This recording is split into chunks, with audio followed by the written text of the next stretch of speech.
चलिए, तो आज हम इंग्लिश का तीसरा सेट जो है स्टार्ट कर रहे हैं।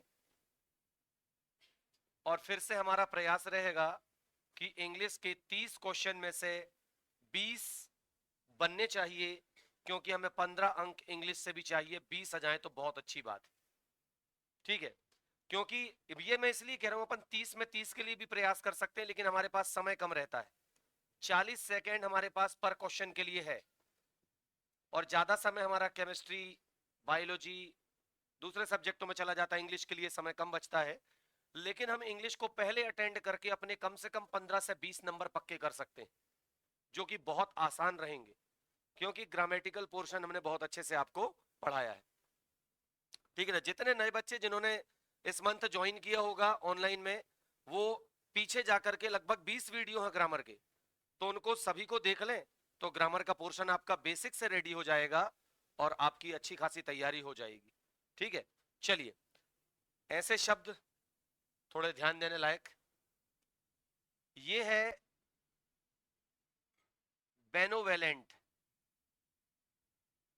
बेनोवेलेंट मतलब अपन कह सकते हैं, पहले तो देखें क्या लिखा हुआ है। Out of the 4 words given below, find the word which is anatomy. Anatomy मतलब विरोधी, एनाटॉमी मतलब विरोधी है किसका? बेनोवेलेंट का।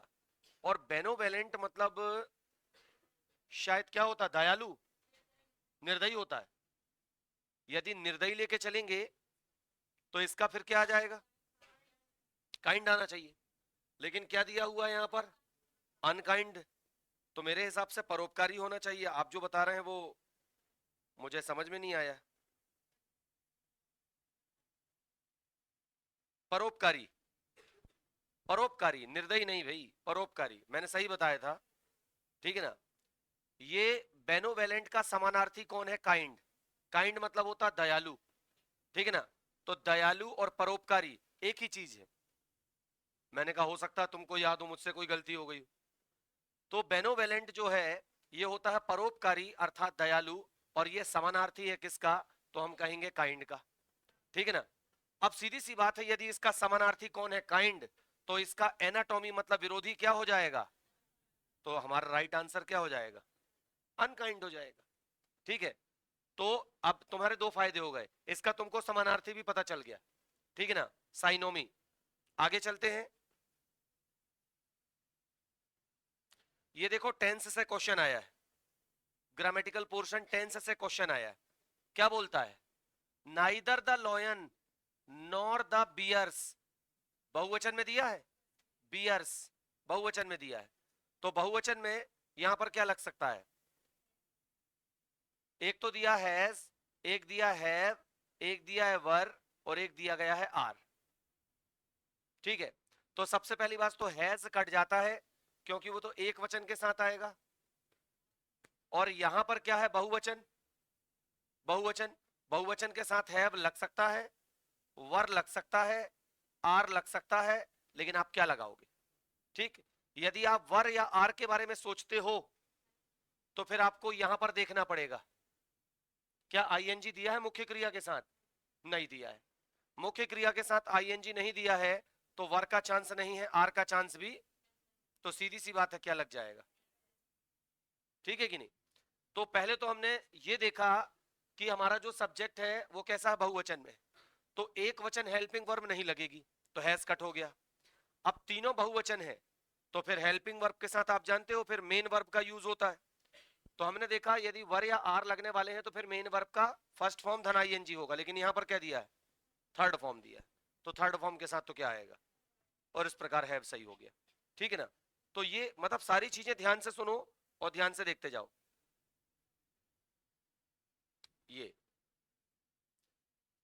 ये दिया गया है, एक नई चीज आई है यहां पर, अलास। ही सेड, उसने कहा, alas I have broken my brothers watch, ठीक है ना। आहा, मैंने अपने भाई की घड़ी तोड़ दी, ठीक है ना। वो अपन कहते हैं ना, जैसे किसी ने कुछ गिरा दिया, हे तूने ये क्या कर दिया, तो वो आश्चर्य का बोध कराता है। आ रही बात समझ में? अलास। तो यहां पर ये वही है। तो इसके लिए तो कोई दिक्कत ही नहीं है, क्योंकि उसने क्या किया? सारे वर्ड अपने को एक से दिए, कोई झंझट ही नहीं है, ठीक है नहीं। अब घड़ी टूट गई तो तुम्हें कोई खुशी तो नहीं होगी, ठीक है ना, क्योंकि तुम खुश हुए तो तुम्हारी सुटाई होगी। एक तो तुमने भाई की घड़ी तोड़ी है, ऊपर से तुम हंस रहे हो। दुख प्रकट करोगे तो वो सोचेगा नहीं यार इसको दुख है जान दे, और हंसोगे तो फिर तो तुम्हारी जबरदस्त सुटाई होगी। गलत तो नहीं कह रहा हूं मैं? तो ये तो गलत हो गया, क्योंकि तुमने घड़ी तोड़ दी उसकी, ठीक है ना, तो तुम खुश तो नहीं हो सकते, ठीक है। अच्छा अब आगे चलते हैं। ये देखो क्या दिया है, आई। आई किसके हिसाब से चेंज होता है? ही के हिसाब से। क्योंकि आप जान रहे हो कि अपन डायरेक्ट को इनडायरेक्ट स्पीच में, देखो मुझे ज्यादा बेसिक बताने की जरूरत नहीं कि एक एक चीज पढ़ के बताऊं, देखते ही समझ में आ जाता है कि नरेशन आया है कि नहीं, लेकिन प्रश्न अपने को पढ़ना जरूरी, ठीक है। तो आई की जगह पे कौन आएगा? ही, क्योंकि आई का परिवर्तन ही के हिसाब से होता है। तो यहाँ ही कहां कहां लगा हो भाई? तो ही, ये तो गलत हो गया, ही यहां भी लगा है, यहां भी लगा है, यहां भी लगा, सब में लगा है, तो ये तो सब सही है। फिर इसके बाद देखो यहां पर क्या दिया, हैव, मतलब ये है प्रेजेंट परफेक्ट। तो प्रेजेंट परफेक्ट का टेंस में पास्ट परफेक्ट हो जाता है। पास्ट परफेक्ट में सहायक क्रिया होती हैड, तो इसमें हैज दिया है तो ये गलत हो गया, और इसमें कुछ नहीं दिया है तो ये भी गलत हो गया, और ये हैड दिया है तो ये सही हो गया। आगे चेक करने की जरूरत नहीं है क्योंकि तीनों गलत हो गए। ये हैप्पीली के कारण से गलत हो गया, ये इन दोनों के कारण से ये बिल्कुल राइट है, ठीक है कि नहीं? चलो, समझ में आ गया सभी को? बहुत ध्यान से सुनते जाओ, पेपर को हल करने से, ठीक है ना, अपने को पता चलता है कि अपन कितने गहरे पानी में अपन कमियां कैसे निकाल सकते हैं। ये वही कमियां हैं जो अपन बता रहे हैं। ऐसा नहीं है कि सेम टू सेम आएगा, क्वेश्चन चेंज आएगा, लेकिन तकनीक चेंज नहीं हो सकती, नियम चेंज नहीं हो सकते, नियम वही आएंगे। तो हमें वही चीज देखना है कि नियम हम कितने लगा सकते हैं। ये देखो आर्टिकल आया है, ठीक है ना, universal language, music is often thoughts S a universal language. यहां पर क्या आना चाहिए? ए आना चाहिए, ठीक है ना। क्यों? Music is often thoughts of S a universal language, मतलब अपन कहेंगे कि जो म्यूजिक है, जो संगीत है, ठीक है ना, उसे क्या कहा गया है? एक सार्वजनिक भाषा कहा गया है। सभी लोग म्यूजिक सुनते हैं, ठीक है ना, सभी लोग म्यूजिक सुनते हैं। या हम ऐसा कह सकते हैं कि म्यूजिक इज ऑफन थॉट्स, संगीत को अक्सर सोचा जाता है, ठीक है ना, कि वह क्या है? वह एक सार्वजनिक, यूनिवर्सल, सार्वजनिक लैंग्वेज, भाषा है, ठीक। और बिल्कुल सही बात है। म्यूजिक यदि कोई सीखना चाहता है तो जो उसकी लैंग्वेज है वो सबके लिए कैसी है? एक जैसी। चाहे कोई अंग्रेज सीखे, उसके लिए भी वही लैंग्वेज आएगी, हम सीखे हमारे लिए भी वही आएगी, सभी को उसी तरीके से उसको बजाना सिखाया जाएगा। वो आते ना, उनके संकेत ही अलग आते। आप जानते हो वो कई बार क्या होता, पियानो, वो बहुत सारे वो ऐसा बजाते हैं, क्या कहते हैं मुझे नहीं पता उसको, ठीक है ना, तो सामने एक व्यक्ति खड़ा होकर के ऐसा हाथ हिलाता है, इशारे से समझते हैं सारे लोग कि क्या हो रहा है। आप सोचिए, तो ये भाषा है एक, ठीक है। तो क्या बोलेंगे अपन? ए बोलेंगे। तो यहां पर क्या आएगा? ए आएगा। वो तो वहीं से पता चल गया था, अर्थ निकालने की जरूरत नहीं थी। अ यूनिवर्सल लैंग्वेज वहीं से पता चल गया था, पीछे वाले शब्द से।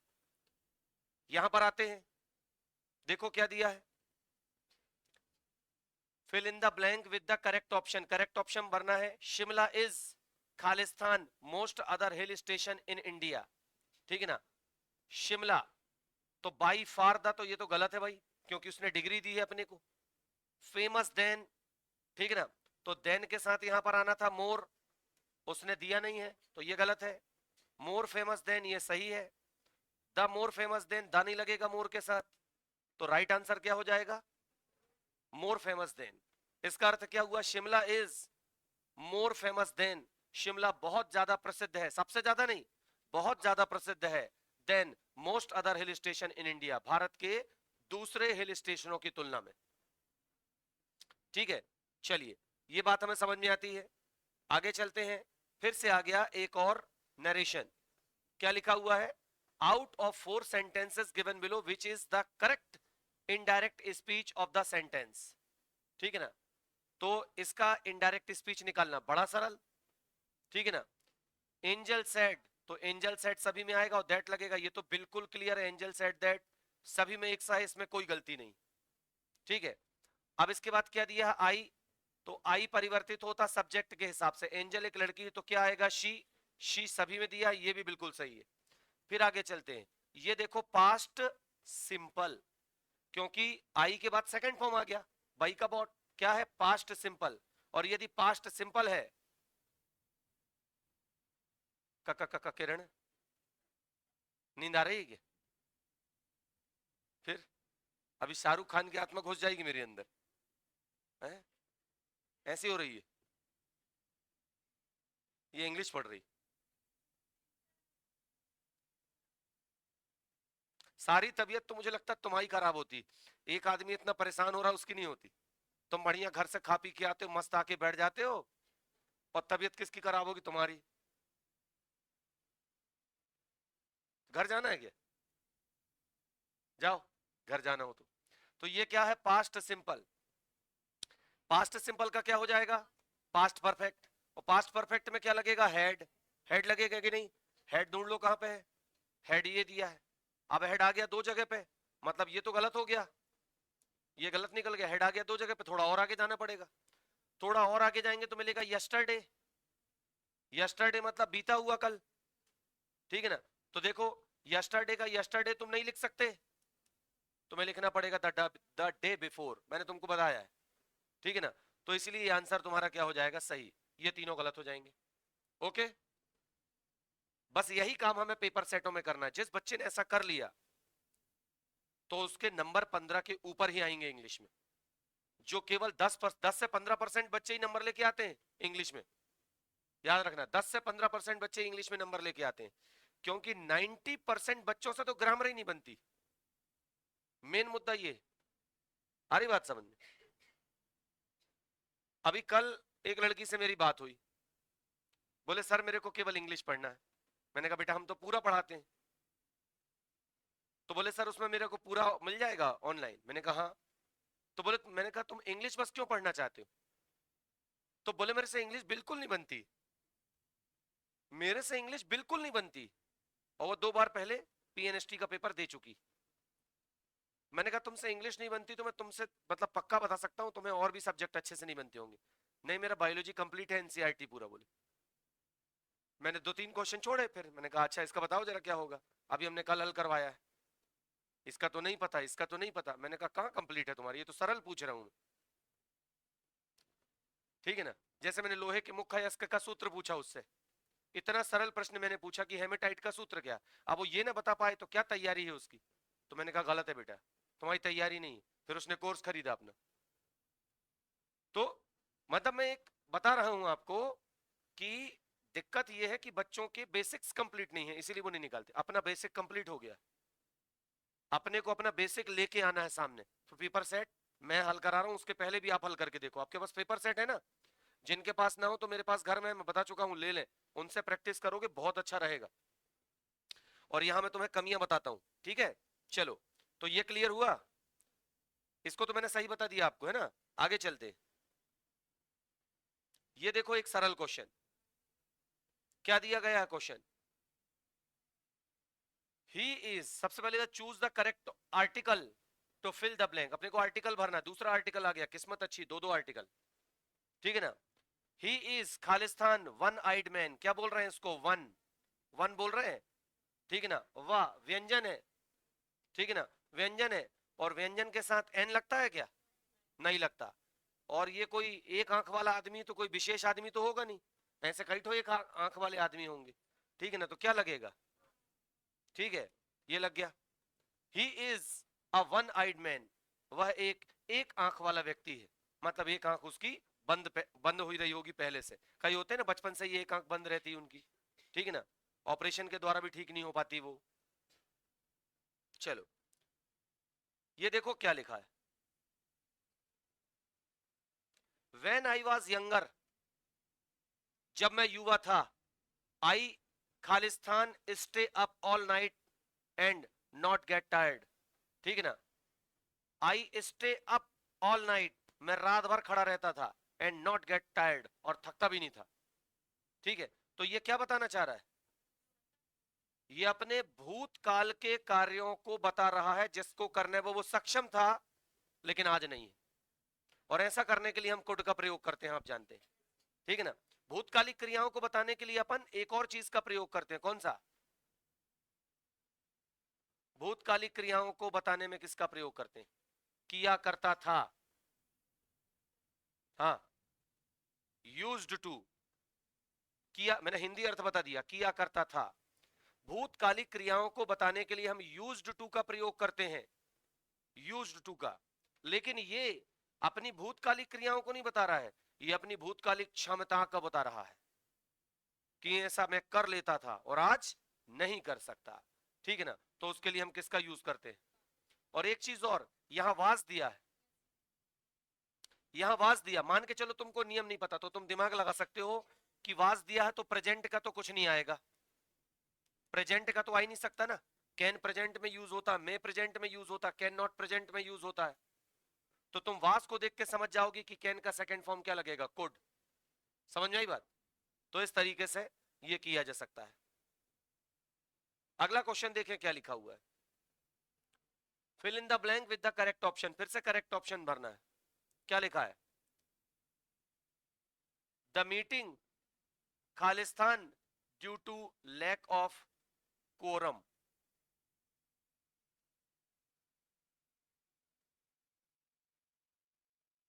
ये क्वेश्चन मुझे लगता है अधूरा दिया है।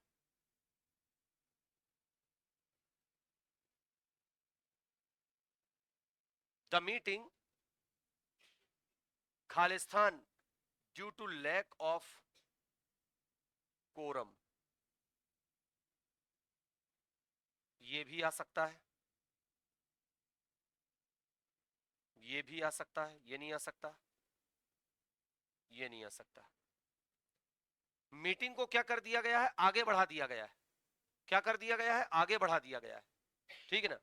तो बढ़ा दिया गया, बढ़ाई जा रही है नहीं, बढ़ा दिया गया, ठीक है ना। तो ये आईएनजी वाला नहीं लगेगा, ठीक, ये लग सकता है, ये भी लग सकता है, ये भी लग सकता है।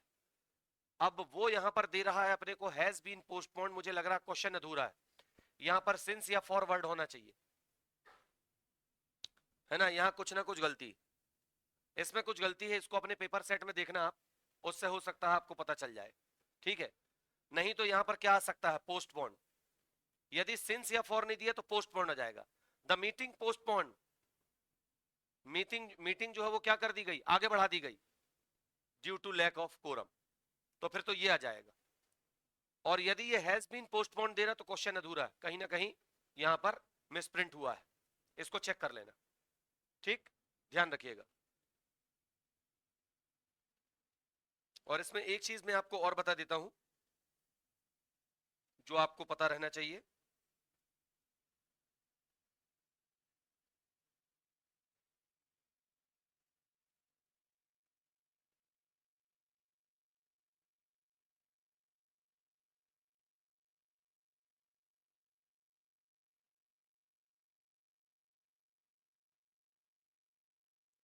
ये है लोगों की संख्या,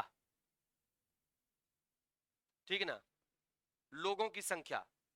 लोगों की संख्या में कमी के कारण से हम कहेंगे मीटिंग को क्या कर दिया गया? पोस्ट, मतलब जितने लोग बुलाए गए थे नहीं आए, नहीं आए तो मीटिंग को आगे बढ़ा दिया गया। अब आए नहीं है मीटिंग में, जैसे मीटिंग में 10 लोग बैठने वाले थे, मान के चलो उसमें 5 आए, 5 नहीं आए, तो मीटिंग में सबका होना जरूरी है, इसलिए मीटिंग को क्या कर दिया गया? आगे बढ़ा दिया गया, पोस्टपोन कर दिया गया। तो ये भी आ सकता है, मैं तुमको बता दूं, और ये भी आ सकता है, ठीक है। ये कट गया, ये कट गया, क्योंकि गेट और पोस्टपोन दिया है, दो दो क्रियाएं एक साथ दी है, ठीक है। तो ये दोनों में से कोई एक आना चाहिए। यदि ये आएगा तो यहाँ सिंस या फॉर में से कोई एक होना चाहिए, जो कि दिया नहीं है, तो सीधी सी बात है मैं इसके साथ जाऊंगा, ठीक है। और यदि वहां सिंस या फॉर होता तो फिर मैं हैज बीन उठाता, क्योंकि हैज बीन के साथ क्या लगेगा? सिंस या फॉर लगेगा। बात समझ में आ गई? मेरा रेड कलर कहां चला गया? दो दो पीले कैसे हो गए?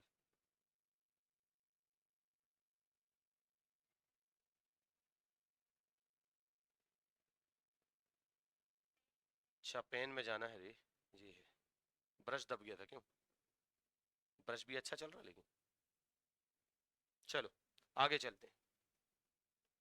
ये आ गया पैसिव वॉइस, ये आ गया passive voice. She was writing letters, कितना सरल आया है, ठीक है ना। क्या लिखा हुआ है, सबसे पहले लेटर्स को आगे ले आओ आप, आगे आ गया। लेटर्स वाज लगा है, लेकिन लेटर्स बहुवचन है तो क्या लगेगा, बात खत्म, यही सही, क्योंकि इधर क्या लगा है, इधर है, इधर वाज, इतना ही में पता चल गया, आगे बढ़ने की जरूरत ही नहीं। सही बात है कि नहीं, इतना ही से क्लियर हो गया। चलिए आगे चलते हैं।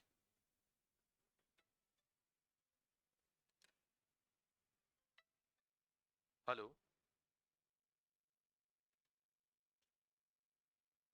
अटक रही है,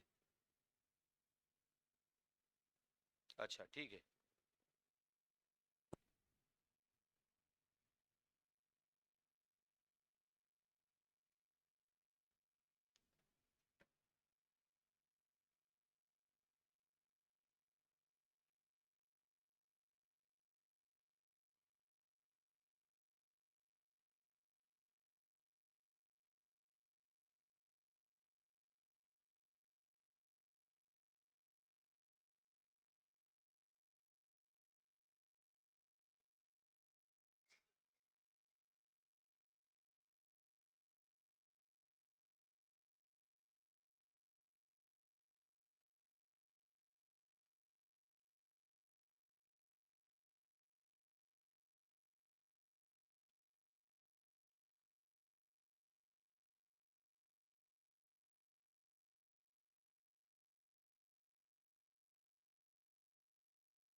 देखो अब दिखने लगा,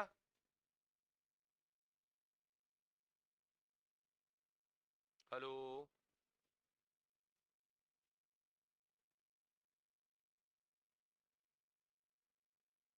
ओके, वो नेटवर्क कनेक्टिविटी बिगड़ गई होगी, ठीक। चलिए, तो हम ये देख रहे थे, क्या लिखा हुआ है, यही क्वेश्चन था ना, ये लिखा है, out of 4 words given below find the word which is not correctly spelled. हमें वो वर्ड छांटना है, वो वर्ड छांटना है।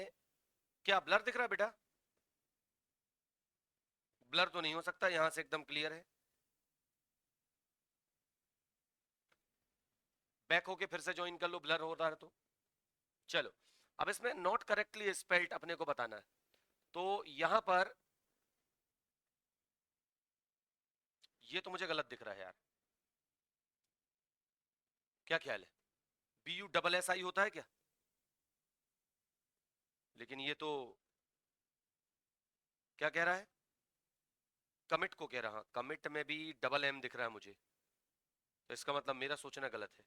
बिजनेस राइट आंसर है, फॉरेन भी राइट आंसर है, विदेश, नेसेसरी भी सही है, मतलब ये मेरी भूल थी, ये इधर डबल S होता है ना, तो ये यहां पर ये डबल M गलत है, ठीक है, मुझे लग रहा है डबल M यहां पर क्या है, गलत आंसर है। इसको अपन चेक कर सकते हैं एक बार, बाकी वही होना चाहिए।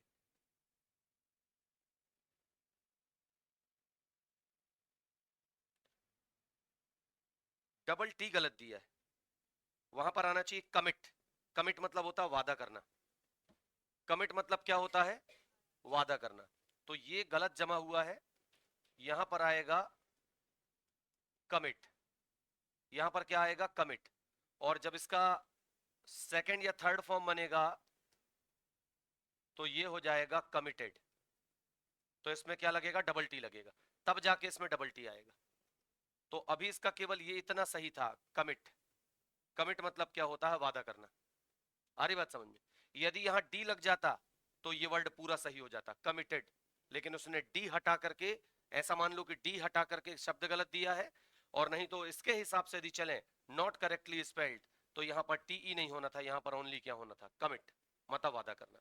ठीक है, तो ये तो सबके 50-50 चांस है कि किसके सही होंगे किसके नहीं, क्योंकि इसमें तो आपकी स्पेलिंग मायने रखती। ठीक है ना, और वो शब्द भी कैसे देता, कई बार ऐसे शब्द देता है जिनको हम जानते नहीं। ठीक, तो इसलिए ऐसे शब्दों के ऊपर बिजनेस को अच्छे से ध्यान में रखना। फॉरेन, बहुत अच्छे से ध्यान रखना, ये बिजनेस, BUSINESS, बिजनेस याद रखना। फॉरेन को याद रखना, फॉरेन के 4 वर्ड दे दे और कहे कौन सा सही है, ये भी पूछा जा चुका है। FOREIGN, फॉरेन मतलब विदेशी। नेसेसरी, ये भी एक वर्ड है, यहां पर कई बार वो डबल सी कर दे, यहाँ सिंगल एस कर दे, कंफ्यूज कर सकता। और मैंने बताया जहां डबल अक्षर हैं वहां तो आमतौर पर कंफ्यूज करता। अभी देखो कर दिया ना, वहीं से किया नहीं किया, तो इसलिए ध्यान रखना। ये भी एक बहुत अच्छा वर्ड है। तो ये सारे वर्ड अब चूंकि पेपर में रहेंगे ये, तो आपको वहां से निकाल निकाल के इनको ध्यान में रखना। ठीक है, याद रखना। तो ये सारे वर्ड बहुत अच्छे हैं, लेकिन गलत हो गया कौन सा? कमिट। आगे चलते हैं, ये देखो, ये तो बहुत ही सरल आया है। ठीक है, कैसे? What is the meaning of prefix poly? तो अपन जानते हैं, अपन ने बहुलक पढ़ा है अभी। तो पॉली मतलब क्या होता है? बहुत सारे। पॉली मतलब क्या होता है? बहुत सारे। इसमें लिखा पॉलीगैमी, पॉलीगैमी में पॉली क्या है? तो पॉली मतलब बहुत सारे। ठीक है ना, तो बहुत सारे मतलब मैनी, मतलब कई। ठीक है कि नहीं? ये सरल था। आगे चलते हैं, ये देखो इसमें क्या लिखा है। इसमें अपने को ग्रामेटिकली करेक्ट करना, ये भी टेंसेस है, ग्रामेटिकली करेक्ट करना है अपने को। The prime minister and president, प्रधानमंत्री और राष्ट्रपति, of the party and president of the party, और पार्टी के president, are on a visit to the town today. ये तो सही है यार, the prime minister and president of party is, ये गलत है, क्योंकि क्या दिया गया है? इज। भाई बीच में कौन लगा है? एंड लगा है। एंड ने दोनों को जोड़ के बहुवचन बना दिया, और जब बहुवचन बना दिया तो इज कैसे लग सकता है? यहां पर भी क्या दिया है? ये भी गलत है। ठीक है, अब ये आ गया, तो ये दोनों तो गलत हो गए। Prime minister and the president are on a visit, are on a visit to the town today. नहीं यार, राष्ट्रपति कभी विजिट में नहीं निकलता। प्रेसिडेंट बोला, प्रेसिडेंट मतलब क्या होता है? राष्ट्रपति। कभी राष्ट्रपति निकलता विजिट में? नहीं निकलता, वो तो मुख्य है देश का, देश का प्रथम व्यक्ति माना जाता है, तो वो अपने एरिया में रहेगा जहां उसकी जगह है। ठीक है ना, तो प्रेसिडेंट ऑफ पार्टी हो सकता है, प्रेसिडेंट ऑफ पार्टी। ठीक है, जैसे प्रधानमंत्री जाते हैं नरेंद्र मोदी, तो उनके साथ एक और मोटे मोटे जाते हैं, क्या नाम है उनका? क्या नाम है?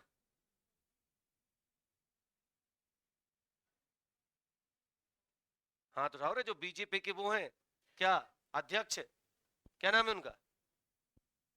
अमित शाह। जाते हैं वो, प्रेसिडेंट ऑफ पार्टी है वो जाता है। राष्ट्रपति जाएगा उसके साथ क्या? वो काहे को जाएगा? राष्ट्रपति किसी पार्टी का नहीं होता, वो देश का होता है।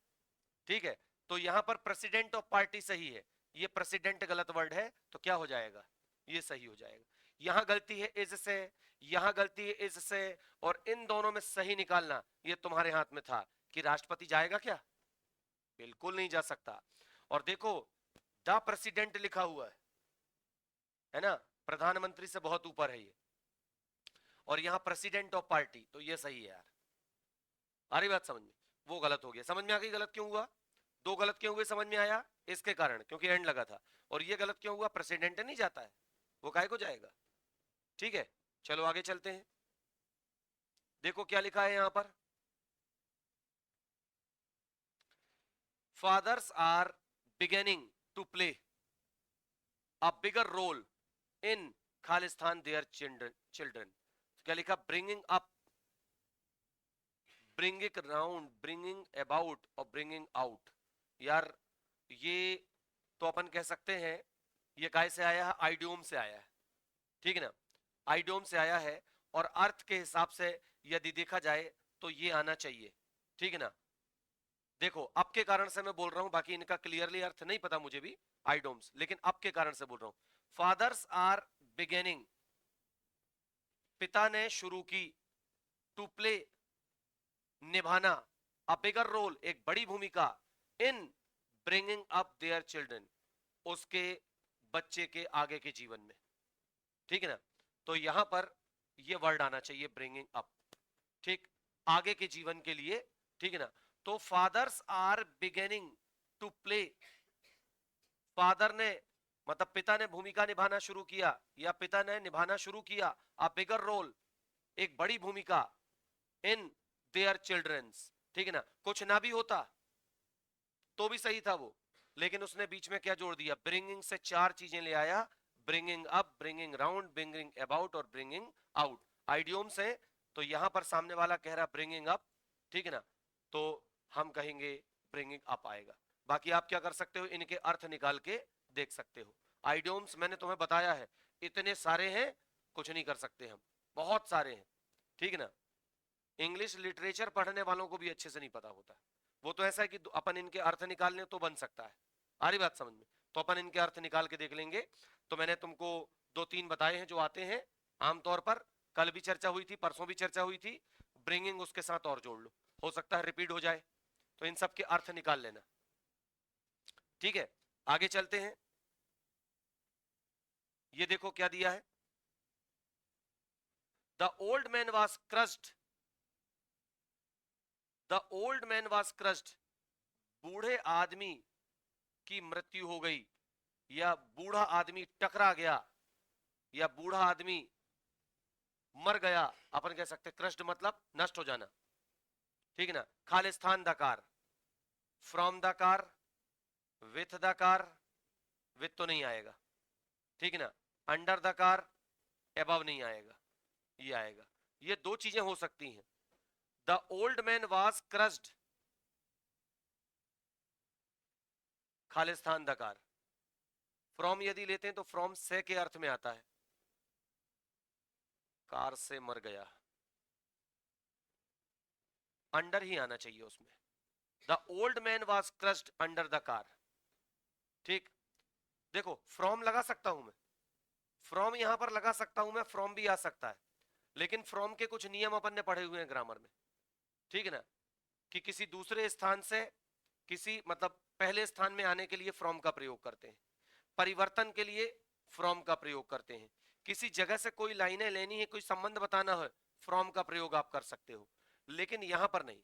Old man was crossed under the car, बूढ़ा आदमी दब गया या बूढ़ा आदमी मर गया कार के नीचे, तो यहां पर अपन ये लगा सकते। विथ तो पहले ही कट गया था, नियम के बाहर था, एबव नियम के बाहर था, ये दोनों आ सकते हैं, ये भी सही हो सकता है, ये भी सही हो सकता है, लेकिन नियम लगाए तो फ्रॉम कट रहा वहां से, तो क्या आना चाहिए? अंडर आना चाहिए, ठीक। आगे देखो क्या लिखा है, फिर से आ गया correctly spelled, not correctly spelled मतलब जो जमा नहीं है सही तरीके से, ठीक है ना। अब इसमें कुछ वर्ड ऐसे हैं जो तुम बहुत अच्छे से जानते हो, ठीक है ना। एक अचीव मतलब प्राप्त करना, ये बिल्कुल सही लिखा हुआ है। एक्रॉस मतलब पार करना, ये भी सही लिखा हुआ है। एपियरेंस, ये भी सही लिखा हुआ है, देखो इसमें कंफ्यूज कर सकता था सामने वाला अपने को, क्या दिया है? डबल पी दिया है, एपियरेंस। और क्या दिया है इसमें? एम्बेरेस्ड, एम्बेरेस्ड, यहां गलती बता रहा है। अब यहां पर कौन सी गलती है इसको देख लेते हैं।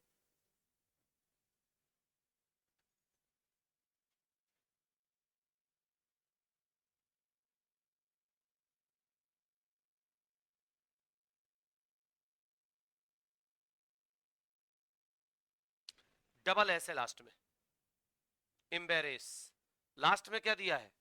डबल एस दिया, वो तुम्हें यहीं पे फंसाएगा डबल एस वाले में, तो इसका आएगा मतलब डबल अक्षर जो है ना, एम्बेरेस, ठीक है, ये दिया गया है। तो अचीव बिल्कुल सही है, एक्रॉस बिल्कुल सही है, एपियरेंस एक बहुत अच्छा वर्ड है जिसमें सामने वाला तुमको फंसा सकता है, इसको याद रखना, ठीक। और ये दिया गया है एम्बेरेस, तो यहां पर गलती क्या थी? डबल एस होना था। ठीक, तो यदि योग्यता है तो अपन 80-20 कर सकते हैं। 80% चांस होगा सही होने का, 20% गलत होने का। ठीक है, याद रखिएगा।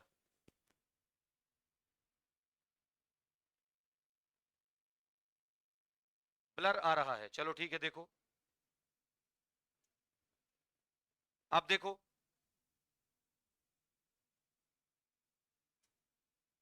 अब सही आ रहा है क्या?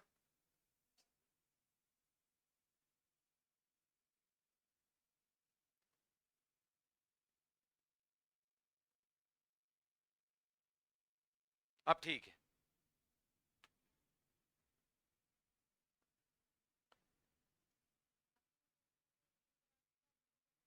क्या अपीयरेंस का अर्थ? एक तो अचीव का तो मैंने बता दिया है ना, अपीयरेंस का बता देता हूं।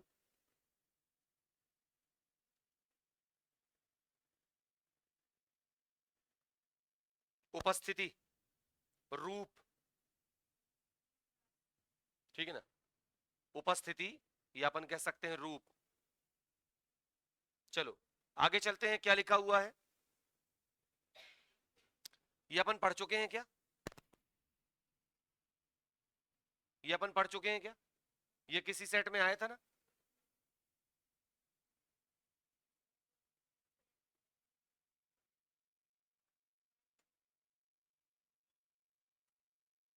सेम क्वेश्चन नहीं है।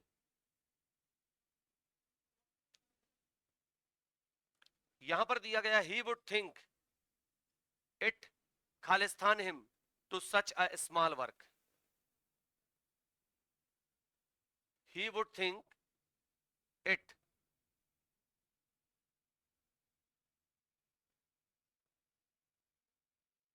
उसने सोचा, इट बिहाइंड, बिहाइंड तो नहीं आएगा, बियॉन्ड मतलब संपूर्ण, बिसाइड्स होता तो शायद आ जाता, लेकिन क्या दिया है? बिसाइड। बिसाइड मतलब अपन ने क्या पढ़ा था? के बाजू में, और बिसाइड्स मतलब के अलावा। यदि बिसाइड्स होता तो शायद आ जाता, तो यहां पर बिहाइंड मतलब होता है के पीछे, बियॉन्ड मतलब क्या होता है? संपूर्ण, ये नहीं आना चाहिए।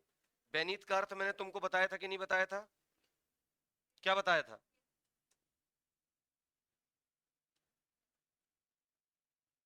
के नीचे, बेनीथ मतलब के नीचे, तो बिहाइंड मतलब होता है के पीछे।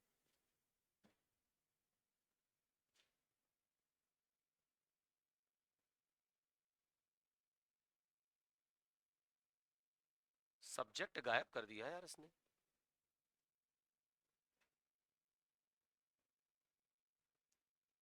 ही वुड थिंक, उसने सोचा, it beneath him to do such a small work. ये इसका अर्थ ऐसे हो सकता है, उसने सोचा कि मुझे उसके नीचे इतना छोटा सा काम करना पड़ रहा है। मतलब वो रहते हैं ना कर्मचारी, एक के नीचे एक। तो यहां पर ये बताना चाह रहा है, ही वुड थिंक, उसने सोचा, it beneath him to do, यहां पर सब्जेक्ट जो है मुझे गड़बड़ लग रहा है, सब्जेक्ट नहीं दिख रहा मुझे, ठीक है ना। He would think it beneath him to do such a small work. तो इसका मतलब ये हो गया कि मुझे इतना छोटा सा काम उसके नीचे रहकर करना पड़ रहा है। आ रही बात समझ में? उसने सोचा, मुझे इतना छोटा सा काम, इतना छोटा सा काम उसके नीचे रहकर करना पड़ रहा है। यहां पर कोई कर्ता होना था जो दिख नहीं रहा है, वही उसका अर्थ नहीं आ रहा है। आ रही बात समझ में?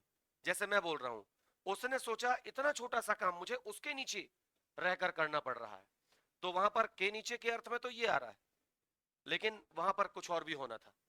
आ रही बात समझ में? यहां पर कुछ और होना था सब्जेक्ट के रूप में। तो फिलहाल में अपन क्या लगाएंगे? बेनीथ। अर्थ क्या है?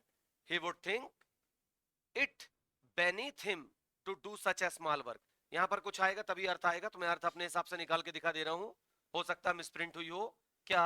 उसने सोचा इतना छोटा सा काम मुझे उसके नीचे रहकर करना पड़ रहा है। ठीक है, तो ये बेनीथ वहां पर आएगा के नीचे के अर्थ में, इसको लिख लेना अच्छे से। ये दोबारा आए हैं बेनी, ये बेनीथ मतलब के नीचे, बिहाइंड मतलब के पीछे, बियॉन्ड मतलब संपूर्ण, बिसाइड मतलब के बाजू में। ठीक है, तो यहां पर आएगा के नीचे। ठीक है,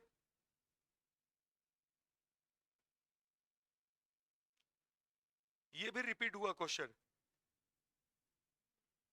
what is the meaning of the suffix dom? ये जो प्रत्यय लगा हुआ है, फ्रीडम मतलब तो स्वतंत्रता होता है, लेकिन इसमें जो डम है ये किसको बताता है? ये एक स्टेज या अवस्था को बताता है जब व्यक्ति अपने आप को क्या महसूस करता है, स्वतंत्र महसूस करता है।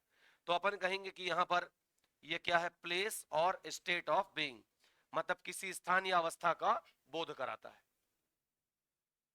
अगला नंबर, ये देखो, ये बहुत आसान है आपके लिए, ये भी आपके टेंस से आया। टेंस से 4 क्वेश्चन आते हैं, 4 क्वेश्चन तो आना ही आना है ग्रामेटिकल पोर्शन से, याद रखना आप। ज्यादा जाए और अच्छी बात, 4 क्वेश्चन लेकिन देगा, उसी में एरर बना देता है वो। जैसे भी कुछ लोग कह रहे हैं कि पिछले साल बहुत सारे एरर आए हैं, अपन उनको भी हल करेंगे, लेकिन उन एरर में भी वही छिपा हुआ है, क्या? टेंस, वॉइस, ठीक है ना, नरेशन, सब वही छिपा हुआ है, जिसमें क्या निकालना है? एरर। जैसे अभी अपन एरर निकाल रहे हैं ना, गलती कि एक सही बाकी 3 गलत क्यों, जैसे जब भी मैंने बताया इज, तो एरर निकालना है उसमें, किसमें एरर है, किसमें एरर नहीं है, वही बन के आ गया। स्विमिंग इन द ओशियन, समुद्र में तैरना, एंड प्लेइंग ड्रम्स, और ड्रम्स को बजाना। ड्रम जानते हो ना, घर वाला ड्रम नहीं, गेहूं भरा हो जिसमें, कौन सा ड्रम? वो देखियो तुमने, एक व्यक्ति बहुत सारी चीजों को बजाता है 2 लकड़ी हाथ में रख के, उसको ड्रम कहते हैं। ठीक है, नहीं तो घर का ड्रम समझ लो तुम। तो स्विमिंग इन द ओशियन, समुद्र में तैरना, ठीक है ना, और प्लेइंग ड्रम्स, और ड्रम्स को बजाना, खालिस्तान, माय हॉबी। यहां पर क्या है? एंड। तो हॉबी कितनी हो गई? बहुवचन हुआ, बहुवचन हुआ तो क्या इज लगेगा, क्या वाज लगेगा? वो कह रहा है मेरी हॉबी है, तो क्या भूतकाल की बात है ये? तो क्या लगेगा? आर लगेगा। ठीक है, तो इज और वाज तो पहले ही कट गए, लेकिन जब आप किसी को अपनी हॉबी बताएंगे तो आप कहोगे मेरी हॉबी ये है, प्रेजेंट की बात करोगे, ये थोड़ी कहोगे मेरी हॉबी ये थी। तो इसलिए यहां पर क्या आएगा? आर। फिर देखो क्या लिखा हुआ है यहां पर, अपने को out of the 4 sentences given below which is the correct active voice of the sentence. ठीक है ना, by whom were you given this order. अपने को एक्टिव वॉइस बताना, अपने को पैसिव दिया गया है, अपने को दिया गया है पैसिव, अपने को क्या बताना है? एक्टिव बताना है। ठीक है, तो सबसे पहले बाई वोम का तो हु आएगा, ये तो सभी जानते हैं। बाई वोम का क्या आएगा? हु सभी में दिया है भाई, ये हुज दिया है, ये गलत है। ठीक है, पहली बात एक तो निपट गया। अब दूसरी बात, ये टेंस देखो कौन सा है, क्या बीइंग, पहले सुन लो चेस, क्या बीइंग दिया है, क्या बीन दिया है? नहीं। तो इसका मतलब ये सिंपल है, इसका मतलब ये सिंपल है, और वर दिया है तो ये क्या है? Past simple. क्या पास्ट सिंपल में हेड लगता है? गलत। ठीक है ना, क्या पास्ट सिंपल में मेन वर्ब के फर्स्ट फॉर्म के साथ एस लगता है? नहीं। तो क्या हो जाएगा? Who gave you these orders. समझ में आई बात? ये अपन ने एरर निकाले हैं यहां पे। ठीक है, यहां अपन ने देखा वर, सबसे पहले बाई वोम किसकी जगह पे आता? हु की जगह पे आता, तो पहले हु देखो, तो तीनों में हु था, सही है, ये गलत हो गया। फिर टेंस देखा अपन ने, वर, वर मतलब पास्ट सिंपल, क्या पास्ट सिंपल में सहायक क्रिया हेड लगती है? नहीं। क्या मेन वर्ब के फर्स्ट फॉर्म के साथ एस लगता है? नहीं। ठीक है ना, तो ये दोनों गलत हो गए, ये सही आ गया, क्योंकि पास्ट सिंपल में मेन वर्ब का क्या लगता है? सेकंड फॉर्म लगता है। आगे चलते हैं,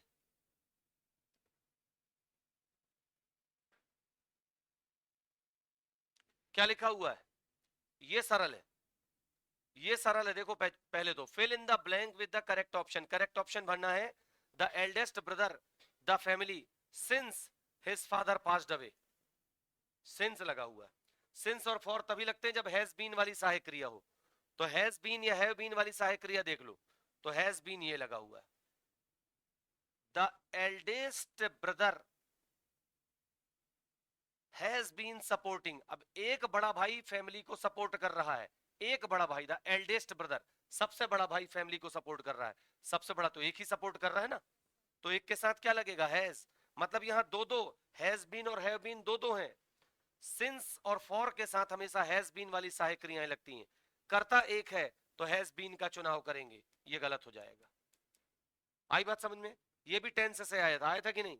टेंस से 4 क्वेश्चन तो पक्का आते हैं। देखो क्या लिखा, फिर से आ गया ग्रामेटिकली करेक्ट। इस बार फिर से अपने को ग्रामेटिकली करेक्ट है कि नहीं ये छांटना है। ठीक है, अब देखो, each boy and each girl were, were क्या दिया गया है, वर दिया गया है। तो आप सोचो, मैंने अभी इसके पहले भी बताया था कि ईच और एवरी के साथ क्या होता है, ईच और एवरी के साथ क्रिया जो होती एक वचन में होती, ठीक है ना, ईच और एवरी के साथ तो क्रिया कैसी होगी, एक वचन में होगी, ठीक है ना।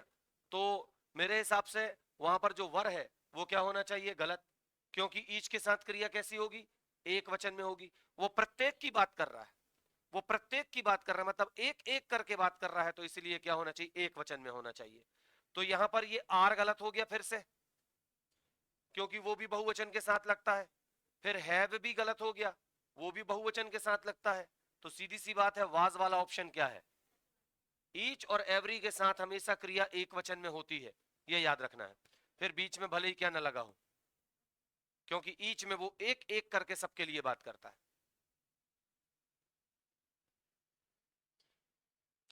23वां क्वेश्चन क्या लिखा हुआ देखो, यू खालिस्तान always check the oil, water and tyres before taking your car on a long trip. ठीक है ना, इसमें अपने को करेक्ट ऑप्शन भरना है, ठीक है ना। एक व्यक्ति किसी को समझा रहा है, सलाह दे रहा है, सलाह दे रहा है, तो क्या सलाह देने के लिए मैं आपसे जानना चाहता हूं, क्या सलाह देने के लिए कैन का प्रयोग होता है? बिल्कुल नहीं होता, ठीक है ना।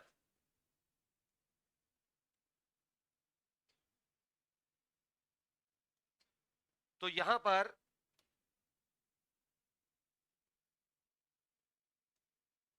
आपसे पूछा गया कि क्या आप सलाह दे रहे हैं किसी को, तुम्हें हमेशा चेक करना चाहिए मतलब ऑयल, पानी और टायरों को, जब भी तुम अपनी कार को लंबी यात्रा पे ले जा रहे हो।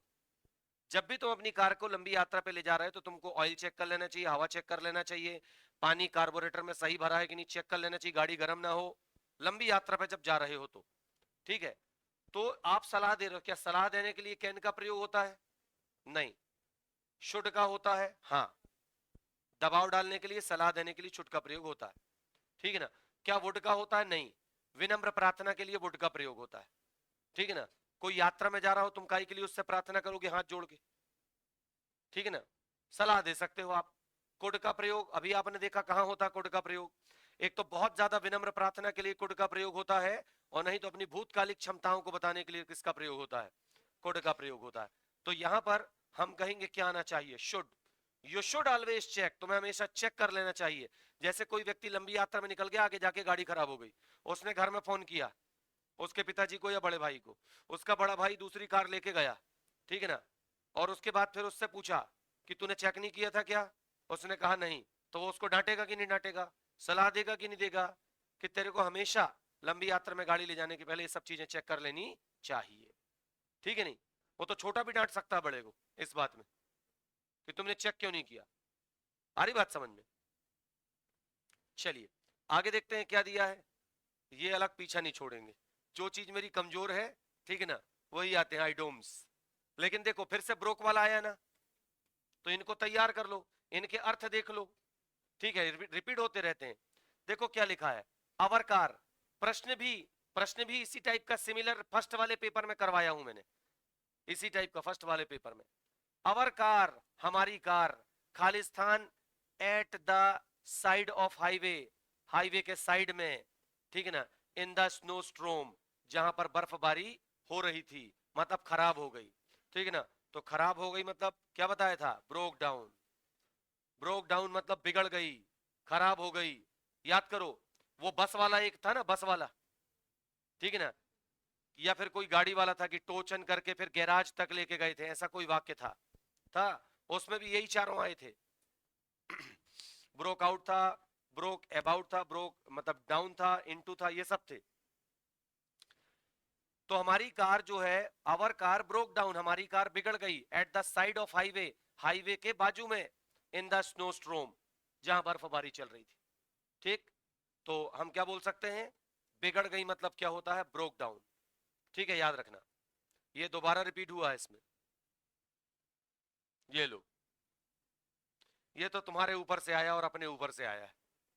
क्या लिखा हुआ है, out of 4 words given below find the word which is an anatomy of rustic.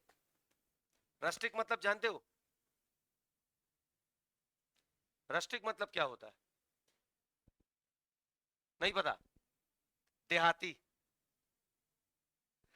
Rustic मतलब क्या होता है, देहाती, और देहाती का अपोजिट होता है शहरी, अर्बन। अर्बन मतलब क्या होता है, शहरी। रस्टिक मतलब देहाती।